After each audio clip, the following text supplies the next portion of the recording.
In this video, we dive into a story so horrifying, it makes even the scariest horror movies look tame. This family endured events that were shocking, unimaginable, and completely real. That morning, the house was quiet. There were no cries or footsteps.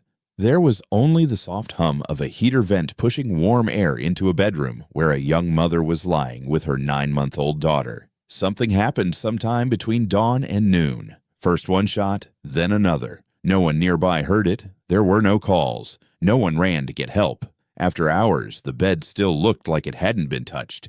It looked like nothing had happened under the blanket because it was pulled all the way up to the chin. Behind that door, in that room that seemed so quiet, though, police would later say, was one of the most frightening places they had ever been. Before the day was over, there was an empty car at an airport, a husband who wasn't there, and a family laptop full of clues that led detectives to one question: what happened in that bedroom, and why? Before we dive into the full story, take a moment to hit that like button and subscribe for more gripping, real-life crime stories that reveal the darkest secrets behind cold cases. These stories are full of shocking twists and hidden details that have baffled investigators for years. Don't forget to turn on the notification bell so you never miss an update. I'd also love to hear from you. Drop a comment below and tell me which country you're watching from. Your support helps keep these stories alive, honors the victims, and reminds us why these cases should never be forgotten. Now, let's get started. Rachel Souza was born in Massachusetts to a family that loved each other and put a lot of value on education, hard work, and being close.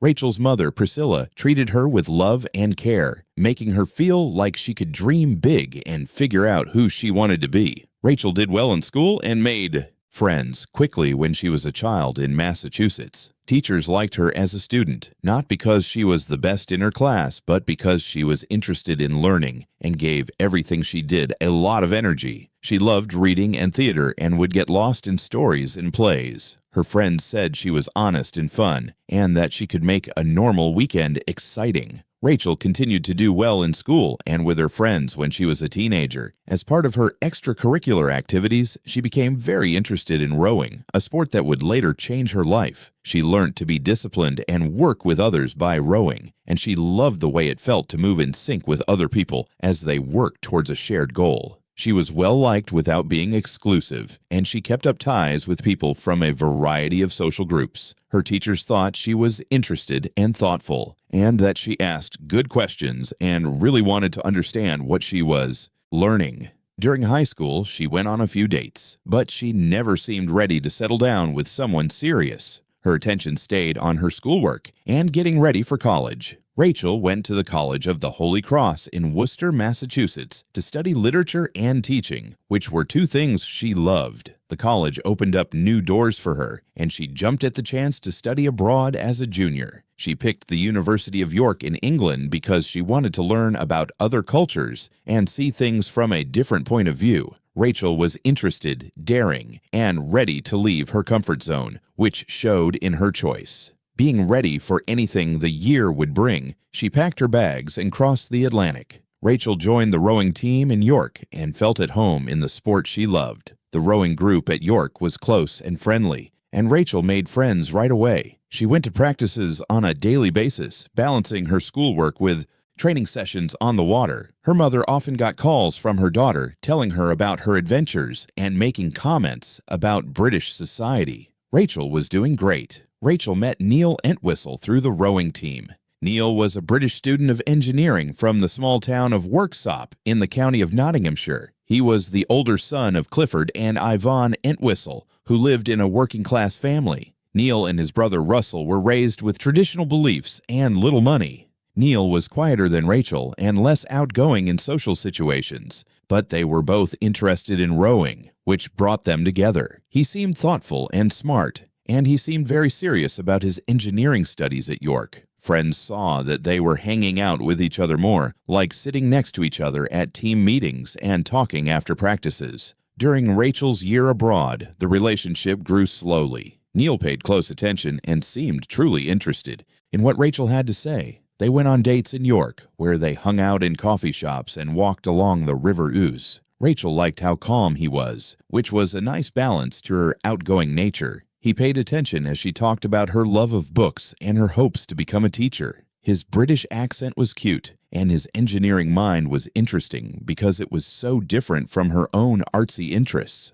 They were really into each other by the time her year of studying abroad was over. Rachel had a hard time going back to Massachusetts to finish her degree at Holy Cross. She missed Neil and the life they were making in England together. They kept in touch through letters and phone calls, even though they lived far apart. This caused their phone bills to get really high. After Rachel finished from Holy Cross, she did something that some of her friends thought was strange, but those who knew how much she loved Neil could see why she made that choice. She would go back to England to get her teaching license and start a family with him there. When Rachel went back to England, she started a program to get her permit to teach. She was determined to make a name for herself as a teacher, so she worked hard. She got a job teaching English and acting at a school in Redditch, which was about an hour away from where Neil was finishing his degree. Her kids liked how creative and enthusiastic she was. She brought the same energy to teaching as she did to everything else in her life. Her lesson plans kept even students who didn't want to learn interested. She was always ready to help other teachers or stay late to work with students who were having trouble, according to her coworkers. Rachel and Neil got married in August 2003. Families from both sides of the Atlantic Ocean came together for the wedding, which was a celebration of their love story that spans the ocean. Rachel wore a white dress to the wedding and smiled big in pictures with her family and friends. Neil wore a dark suit and stood next to her. He looked happy and proud. They got married and lived together in England, where they both worked and planned their future together. Neil worked as a computer programmer while Rachel kept teaching. However, those around them didn't know much about Neil's job. Layla Rose Entwistle was born in April 2005 to Rachel. Rachel changed in ways that made everyone who knew her happy when she became a mother. She loved her daughter Lillian very much and would watch her sleep or talk to her in the soft singing voice that moms use with babies for hours on end. But Rachel felt sad that she was so far away from her family in Massachusetts. She really missed her mom and wanted Priscilla to be more involved in Lillian's life. She wanted Lillian to know her American family as a kid and have the same kind of support system Rachel had as a child. Neil's job situation in England had become uncertain, and he and his partner talked about their choices. In the end, they chose to move to the United States to start over in Rachel's home state, where her family would be close by to help. The first time Rachel and Lillian went to Massachusetts was in 2005. They stayed with Rachel's mother, Priscilla, and husband Joseph Matarazzo in Carver, a town about an hour south of Boston. Joseph was a sensible man who liked hunting and shooting at targets. He was a member of a nearby sportsman's club. He kept several guns in the house, and as required by Massachusetts law, all of them were locked up properly with trigger locks. The deal was only meant to last until Neil could finish up his work in England and come back to live with them. Joseph tried to make Neil feel welcome in Carver and help him get used to American life when Neil got there. He took Neil to his sportsman's club, where he showed him around and taught him the basics of gun safety. Joseph taught Neil how to handle and load his caliber handgun with the same care he would give to any new shooter. When they went to the range together, Neil was interested and asked how the gun worked and how to use the trigger lock correctly to keep it safe. It was meant to bring families and people from different countries together. Neil and Rachel were ready to move into their own place by the beginning of January 2006. They rented a house in Hopkinton, a quiet town west of Boston that is best known for being the site of the Boston Marathon starting line. What a nice colonial house on a quiet street. This is the kind of place where young families love to settle down. They signed the lease and moved in the first week of January. Rachel and her family were so happy to finally have their own room that they unpacked boxes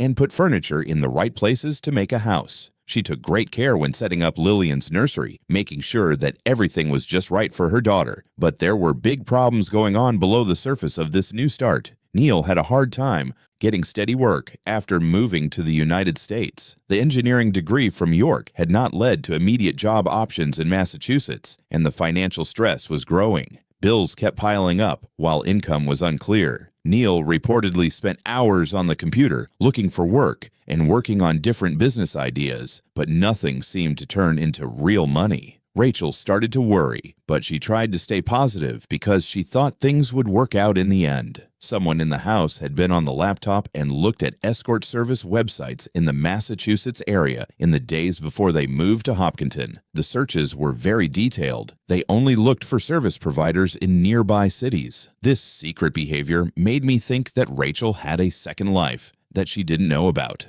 The same laptop was also used to look for disturbing words and sentences that had to do with suicide and killing. Asked about ways to quickly kill oneself with a knife, where to stab someone in the neck to kill them, and how to kill oneself with a knife. It's scary to think about how someone was feeling right before the family moved into the Hopkinton house. These searches happened right before what should have been an exciting new beginning. Rachel's last phone call with her mother was on Thursday, January 19, 2006. They talked about normal things and made plans for Priscilla to see the new Hopkinton house on Saturday. Rachel planned to spend time with Lillian and show her mother how everything was set up. When the call finished, they both said they loved each other and couldn't wait for the weekend visit. Neither woman could have known that it would be the last time they talked. Thursday, January 20th, was a day that would stay with police and family members for years. Someone shot Rachel Souza Entwistle in the forehead while she was lying in the master bedroom that morning, or around noon. Lillian Rose, who was 9 months old and in her mother's arms, was shot in the stomach from close range. The bullet went right through the baby's tiny body and into Rachel's chest. A handgun with a caliber of .22 was used. It was a small gun that didn't make much noise.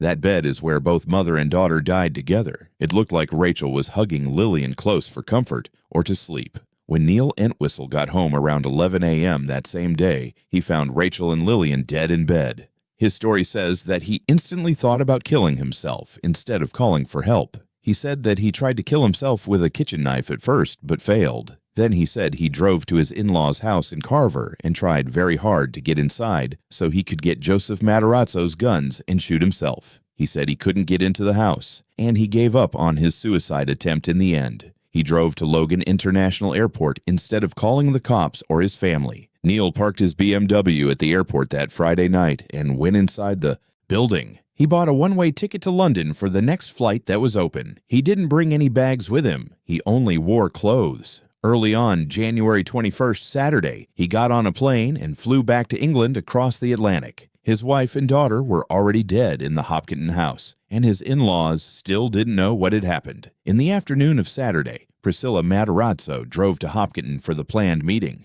The woman knocked on the Colonial House's door. No one picked up. There was no answer when she knocked again and tried calling Rachel's phone. Priscilla tried to make sense of what was happening as worry started to set in. Rachel might have lost track of time or gone outside for a short time, but as the minutes went by with no sign of life, worry turned into real fear. Rachel could be counted on and didn't forget her plans or ignore her phone. Friends of the Entwistles showed up that night for a dinner that had been planned days before. They knocked several times but got no answer. One friend saw that there was a light on in the doorway and could hear the family dog inside, but no one else. The friends tried calling Rachel's phone but couldn't get through. They talked with Priscilla about it and decided to call the cops together. There was a problem. The call for a welfare check was answered by Hopkinton police. When police arrived at the house on Saturday night, they saw that the door was open. They walked in and called out to let everyone know they were there. On the inside, everything looked incredibly normal. One of the rooms had the TV on. The family dog was locked up in its crate, which is how careful pet owners leave their animals when they go for a walk. There was water in the tub and bath toys for kids in the bathroom. There was soft music on the radio in the nursery. All of these things were normal family life, not signs of a crime. Officers carefully went through the house and checked every room. In the master bedroom, they saw a bed with a cozy blanket piled on top of it. From the entry, it looked like nothing was clearly wrong. A watch and glasses on a nightstand were some of the things they took note of. These were personal items that suggested the house had recently been occupied. They found papers in the kitchen, including a bill for a BMW, which helped them figure out who owned the car. They looked at a digital camera that was lying around and scrolled through the pictures. The most current ones were from Thursday, January 19th. They left a note with contact information, locked the door, and put out a call for help to find the family who went missing. They didn't say anything. On Sunday, January 22nd, the police chose to search the house more thoroughly. This time, police came in through the garage. They were looking for anything that could help them figure out where the family had gone, like a phone book,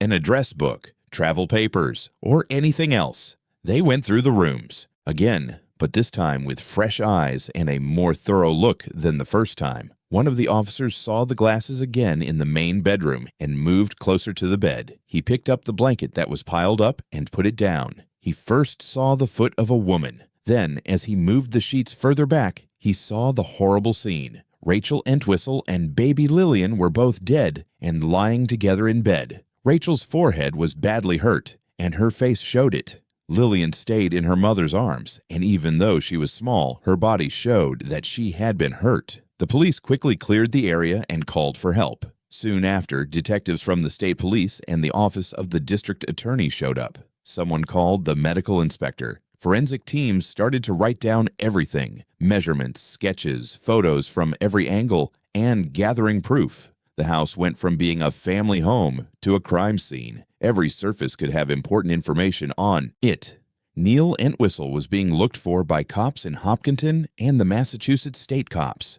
At first, they didn't know if he was a different victim lying hurt somewhere or if he had something to do with the deaths. They called family members, checked hospitals, and tracked his moves. His BMW had been left at Logan Airport, which investigators found out. CCTV video and records showed that Neil bought a one-way ticket to London and got on a plane early Saturday morning, just hours before his in-laws started to worry about the family's lack of communication. Rhode Island State Trooper Robert Manning called Neil in England on Monday, January 23rd. The chat was written down and recorded. Neil told Manning that when he got home around 11 a.m. on Friday, Rachel and Lillian were already dead in bed. He said he didn't call the cops because he felt like killing himself right away. He talked about how he tried to kill himself with a kitchen knife but failed. He then said he drove to his in-laws' house in Carver and tried to get inside to get to the guns he knew were there, but he said he couldn't. He said that he finally gave up on the suicide attempt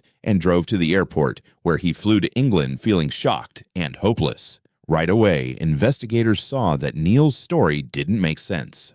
Neil said he couldn't get into the Matarazzo home in Carver, but keys to the house were found in the BMW he left at Logan Airport. Joseph Matarazzo said that he was missing extra keys for both his house and his gun and trigger locks. The .22 caliber pistol had been taken out of its locked storage by someone who was able to open those locks. Forensic tests on the revolver gave very important proof. Scientists discovered a stain on the gun's barrel that had DNA that fit Rachel's description. They found DNA that fit Neil Entwistle's profile on both the revolver's handle and the trigger lock itself. Neil had the gun in his hands, and the evidence showed that he had been close to Rachel when it went off. The laptop that was found in the Hopkinton home was looked at by investigators. Computer forensic experts found the troubling searches that were done right before the murders. People were looking for ways to kill with knives, places to stab someone in the neck, and quick ways to kill themselves. They also found that the past of websites visited showed that people in Massachusetts went to escort service websites. The digital proof showed that the person had a secret life